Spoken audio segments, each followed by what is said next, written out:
Hey everybody, it is our weekly dose, and you will notice that I am with somebody new because Deborah left me.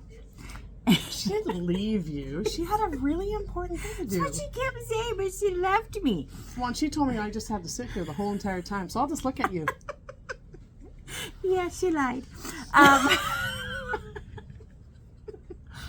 Anyways, this is Anneve. She is one of our teachers and a customer and a really good friend. We've known her for a while, and so she agreed to help me out this weekend. And then that, though, it may cost me. Later. We'll talk about that later. Yeah, I didn't ask questions first. Oops. So, so she's going to join us today, and she's got some really good ideas. And so we gave her lead on what she wanted to share with us because she's got some. She's going, oh yeah, great, now I'm on the spot. But that's okay. So first, let's get announcements out of the way. Carrie wasn't telling me that Baby Lock is now releasing a new top-of-the-line embroidery machine. And so we know very little details, so don't ask me because I don't know anything, but come on in, you can ask, get some more information. What we do know right now, though, is that they are releasing a special edition one. So if you're interested or might be interested, come in. You can put a $500 deposit down on the machine, and that gives you access to having one of the early special edition ones. And that's for all of you guys that think you want an embroidery machine, have no idea. Yeah, or that, or upgrade, but it's Yeah. little bits that we're hearing. It's going to be pretty cool. It's kind of like taking things up to the next level. Is this the one where you're going to like hog it for a week and no one can touch it until you've had first cracks at it? Like you did the last time on the big edition announcement? On the M17? Yes. I didn't hog it. Yes, you did. I didn't. Yeah, hog it, because if I was hogging it, it would still be at my house. They wouldn't let me bring it to my house. Well, yeah. Something about me not returning it. I would have eventually. But so that's coming in. So come ask, get some information, talk to us as we got more coming in. Christmas fabric. I don't know if you noticed behind us, we've got Christmas fabric. We've got more around the corner. So we're working on getting it all organized. So if you're ready to get started on those projects. And it's, Tom will tell you how many days it is away until Christmas, but basically we're coming up to July, so think about that. Well, technically, because today is the 25th, it's actually 6 months. I know. So it's 6 months until Christmas, so that's not a lot of time to get things done. So come on in, check it out. We got classes. Update on our classes. We've got EMB and me next Thursday. So what is that one about exactly? So that is where you just come and get to spend time with me. I know, they love that part, but some people are like, what's the EMB stuff? So it's for embroidery machine, people who are using their embroidery machine, or else a couple of my faithfuls who have loved to come. Followers. No, they come because they downloaded their designs and they can't seem to get it either downloaded or onto their thing. I think they just try to do this so that I feel useful, because they come in like going, do you mind helping us with this?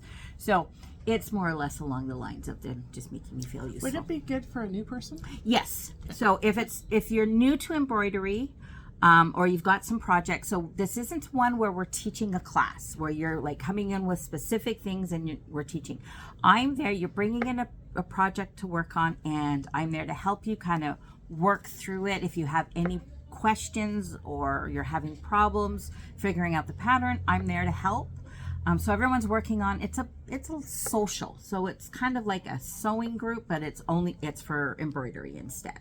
So remember, if you are new, because I've had a couple of people ask me particularly, come next week. Yeah, so Lori's here. So it is, if you're new and you've got a project that you want to get started with, if not, like reach out to me. Star will let you know how to reach me. Yeah. Or even just come in and we'll get you started with some stuff and go from there. We are looking at getting a new embroidery hub going in the the fall one designed specifically for people new to embroidery. Just working out the kinks on that. There you go. Good. So we've that sit and sew for sewers on Mondays. There's an apron class. I think that requires your serger, but it's on the 9th. So if you want to learn to make aprons are so much fun to make. They're great Christmas presents. I did that one whole Christmas, and if you're with an embroidery machine, you can do an embroidery on it and then sew the apron. Yeah, so that's coming up. So sign up for that one. And then you've got your mini blankets. Yes. On July 20th. So tell us about that one. It's just a fun course. Most of us have all taken quilting courses. And so you get to do a lot of quilts, but then you just want a quick project. And this is just something fun. So if you know basic embroidery quilting, embroidery's on our mind. It's basically a stack and whack, or not stack. It's just, you take some squares, we cut them up, we sew them back together, and you can do some extra, all those stitches, the 200 stitches you have that you've never used?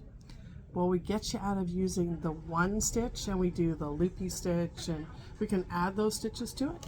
And then we put a pocket on it for that, thinking of that 2 or 3 year old that has that bear, or in this case alien, that they want to stuff in there.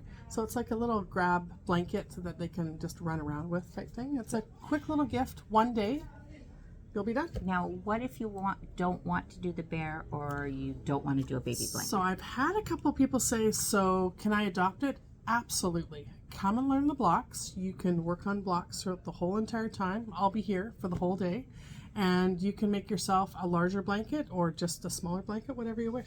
So it's more of, if you know the basics, it's just trying something. It's a great scrappy quilt. Like, you just have a whole bunch of colors you want to throw together. It's just meant to be fun. So it's a great technique. So learning a new technique. Yeah. All right. Perfect. So sign up for that one. If it's close to being full. If it is full, get on our wait list, and we'll talk to Anneve about doing another one. But we are going to do another one out in Chilliwack in September as well. So okay. You do have that option, or if there's enough people around, yeah, we'll do another one. It is really, really cute. So we have Kimberbell Club this coming up. So if you haven't signed up for July, make sure you do that. I can't even remember what the project is this month. It's a flower. Oh. I think it's the flower pincushion. Oh, okay. If memory serves me correctly. But I'm blind, so don't count on that. But I'm pretty sure it's the flower. And don't forget to send you projects that people have completed for that. Yes. And so if you're in my nightly Zoom class, then send me pictures in advance for our show and tell. If you're coming in person, bring it with you. And again, it doesn't have to be a Kimberbell only project. It can be any type of embroidery. It doesn't have to be 100% embroidery. If it only has a little bit, but even if it doesn't have embroidery on, I won't notice. We just want to see what you're doing. This is an opportunity for everyone to sit there and say, yeah, good job. So send those in or bring it with you. And then the last one, we have Kimberbell Day. So that is the second annual one. We did one last year. This is done from Kimberbell headquarters. So they're going to Zoom it. So there's 2 ways to sign up. You need to sign up on the Kimberbell website. That will send you the link for the Zoom. So if you want to stay home, you can stay home and watch it. Or you can come and join us here. And you also get the prizes for doing that one, correct? For the Kimberbell. They'll put you into draws or something sometimes. Yes, but I have to double check on some of that, because I've talked to a few people and who've signed up that way, and it has said on there that you have to be a resident of the United States in order. I thought it was only for the M17 because they're giving away an M17. Guess who's moving to the U.S.? We're all U.S. citizens. You didn't hear us say that. So at first we thought, so we're just waiting to hear back from Kimberbell on that one, because a lot of them, a few people signed up, and they said there that you had to be a resident of the United States for any of the draws. Maybe we'll have to talk to Tom. Yeah, well, we'll talk to Carrie. So that will get you in the draws for theirs if they are opening it up to everyone outside of the United States. Now, but it also gives you, for the pattern that they're doing, they'll be able to put it into your account there with them, so you can download it from there.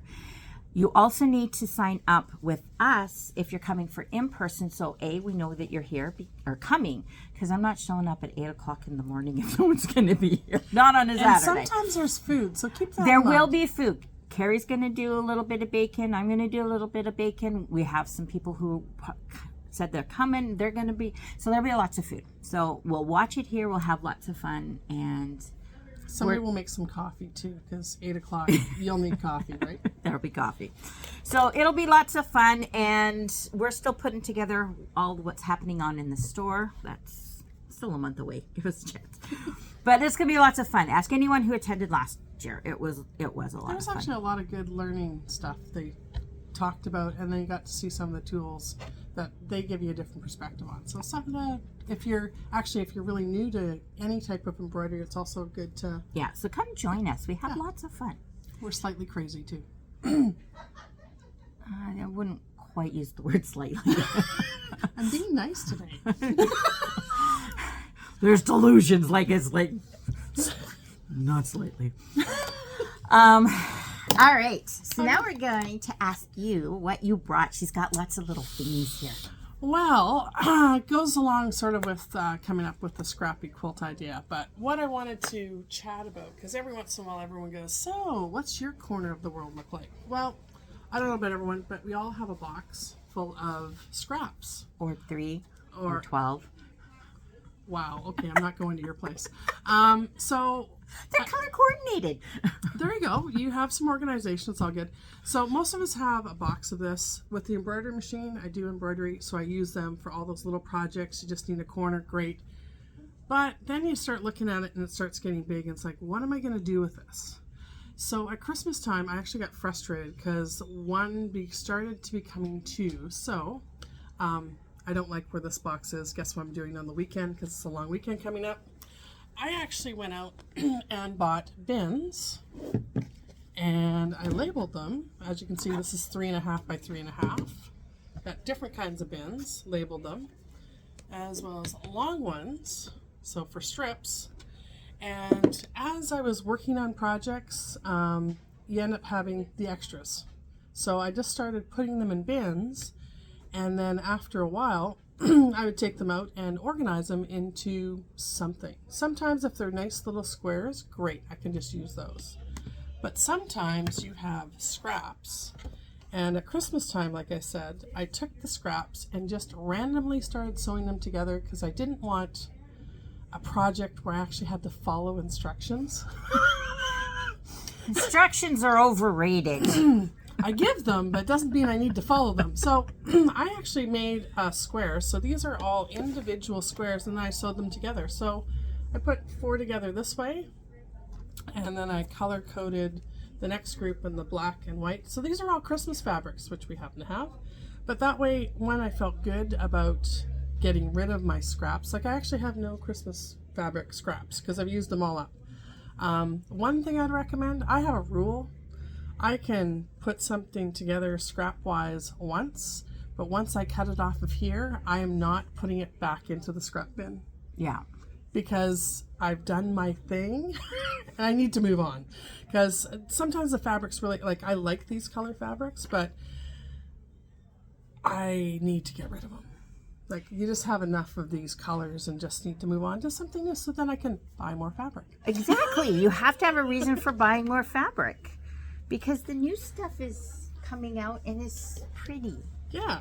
So it's a way to have fun, but sometimes if you just you're working on a project and you need a break from it, deal with your scraps a bit. I know a couple of people that have just done a whole bunch of strips, sewing like these 1-inch strips.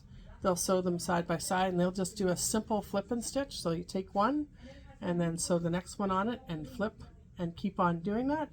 And they've run out some really beautiful quilts and that kind of stuff. So one, you feel like you're reusing stuff that you already have type stuff, but 2, you get to use it all up. Cool. There you go. That's my little tip type thing for organization.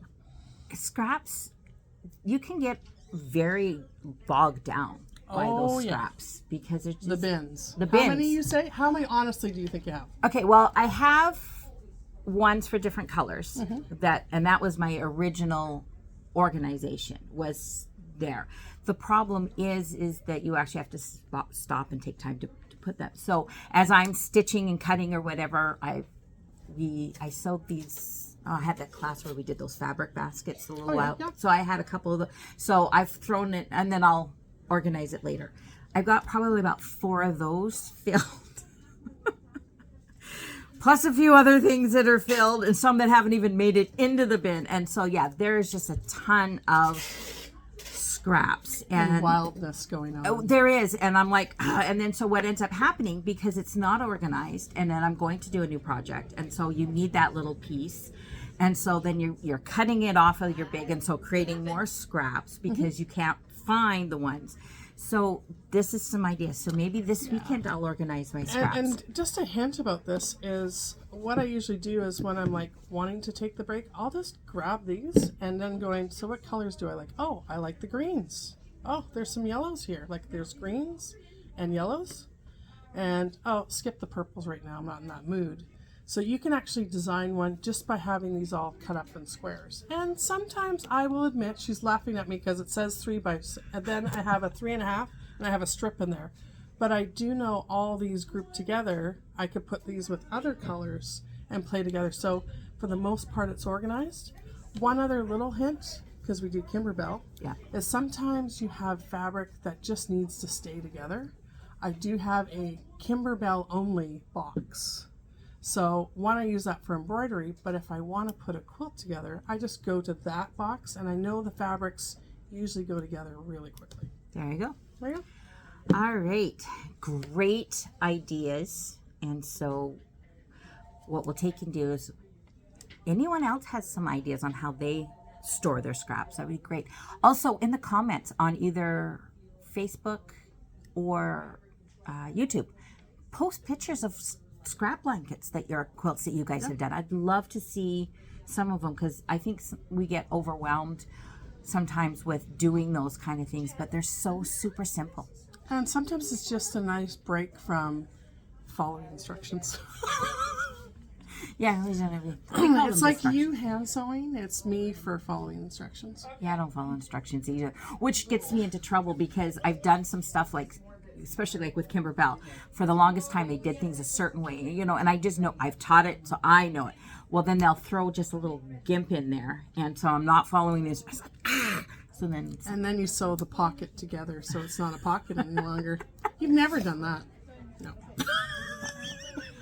I did forget to mention at the beginning. Okay, so just a reminder again that for machine servicing, if you are your machine just needs its regular service, we are encouraging people to schedule your regular machine service. You can schedule it up to a year, 2 years in advance. So take and online do that. As well. Yeah, you go online and do that and schedule it. So this is just if it just needs its regular service. There's nothing wrong with it. I have 2 machines. I schedule one for the spring and one for the fall. And so every year they just kind of go in on, it's like their doctor's appointment or something like that, just for its checkup. We are giving Tom an idea, you know, that's not good. You're going to have to start calling him Dr. Tom. Anyway. There we go. Okay. He's got too many ideas as it is. I don't know. So we've got that. So if you have your machine, we're starting to fill up for fall for our 1-day services. So if it's something that you're thinking of doing, get on there, get it scheduled, and then book out, you know, the winter, next spring, whenever you need those in. If your machine is not feeling well and needs more than just its regular service, so it's broken or it's not quite working, you can still bring it in. Right now our wait time is actually, it's only about 6 weeks. It's not bad. And I know a lot of people are kind of going, oh, but they're in the schools. They are in the schools, but they're not at the school every single day. So they are still in here doing machines. So if your machine is not working, don't wait until the fall to bring it in, and then because it's going to jump it again. So get it in now. And it's about, like I said, about a 6-week waiting list. And some people, I know I get asked every once in a while, what's the general rule that Tom would like to see a machine as a thumbnail? Because some people say, I've never taken my machine in, and I look at them like, really? I take them in every year because I just know how much I use it type thing, and I change my needles regularly. What do you recommend? Okay, this is, see if I can remember. Sorry to put you on the spot. No, okay, but, so you know. it basically depends on how much you use it. Okay, Yeah. general rule of thumb is your machine should be serviced at least every 3 years. Okay, because after that, it's not so much that you're using it too much or anything else like that. It's the oils that are inside. They will gum up, and then they gum up the machine. So those oils have to be cleaned out and new oils put in. That is what that main purpose is. Aside from that, if you're using it a lot, you're probably going to want to service it every year.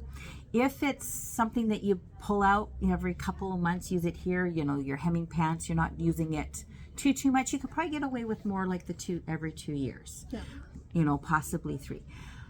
But if you're heavily using your machine, it's going to be going through those motions. You're going to be, risk knocking out the timing and all those kind of things. So bring it in once a year and get it serviced, get cleaned out.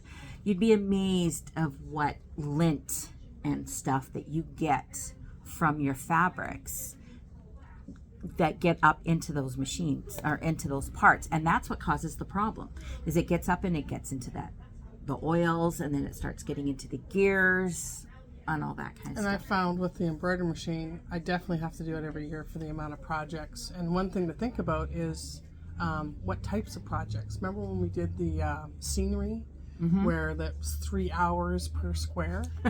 I felt like it almost needed to be at 6 months because we were just... You were really putting that machine... And the oils were actually... draining, but they were drying up, so you actually need to get it in there earlier. Yeah.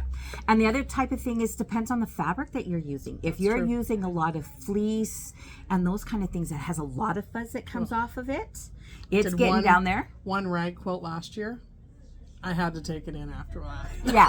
So there is no standard rule of thumb, this. It really is dependent. If you're using a lot, take it in every year. If you're using 95% of your sewing is fleece and you're getting all that fuzzy in there, you're going to want to take it in sooner because you want that stuff cleaned out. You should be doing when it warns you to clean out things. But see, that's just your little bobbin case. I know, it doesn't. It's the stuff that's inside there that gets all in there, and that's what starts to gum some stuff up. With the oils, and it gets into everything else like that. So it's just... Yeah. Cool. When in doubt, bring it in for service. Okay. So, I think that's it. Excellent. Yeah. I survived. You did. You did. Hey, Deborah. Yeah, she better be watching it.